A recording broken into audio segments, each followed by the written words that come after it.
বাজারে নিত্যপণ্যের দাম বৃদ্ধির প্রভাব পড়েছে টিসিবির ট্রাক সেলে।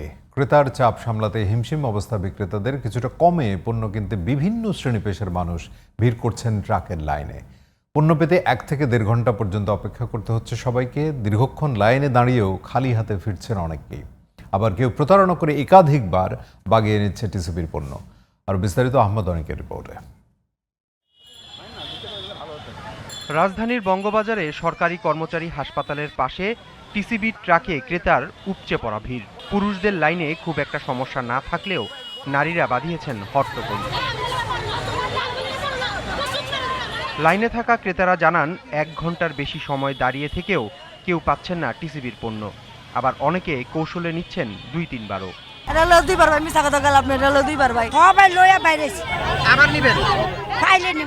গাড়ির সামনে থেকে মানুষ সরতেছে না, তাহলে আমরা খাড়ায় লাভ কি করব? টিসিবির পণ্য বিক্রিতে ক্রেতারা আগে টোকেন দেওয়ার দাবি জানালেও বিক্রেতারা বলেন কোনো কিছুতেই সামাল দেয়া যায় না লাইনের মানুষকে। হ্যাঁ, যদি হাতের ভিতরে সিরিয়ালটা লেখা দিত তাহলে এই উশৃঙ্খলাটা হইতো না। টোকেন থাকলে তো সুবিধা হইতো, সে টোকেন দিচ্ছে না, কোনো কিছু করছে না, এটা তো তাদের অপরাধ। বারবার বলতেছে কিন্তু তারাই লাইন অফ করে 2-3 বার করে নিতেছে। টোকেন ব্যবস্থা করেন, টোকেন দিলে টোকেন আলাদা বানায়, টোকেন কয়েকবার দিছে বানায়। সব রকমের প্রক্রিয়া আমাদের শেষ। ওদের কাছে কোনো কিছু কোনো ভ্যালু নাই। আমরা দাগ দেই, ওরা পরে আলাদা গিয়ে এটা মুছে ফেলে।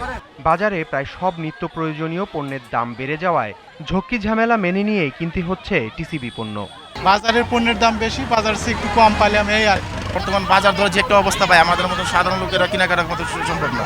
এলে টিসির পণ্য একটু মানে দামটা একটু কম দেখে সবাই মনে করেন কষ্ট করে হলেও একটু দাঁড়ায় নিতে পারছি। কিছু কম দামে কেনার জন্য আমরা এখানে দাঁড়াইছি।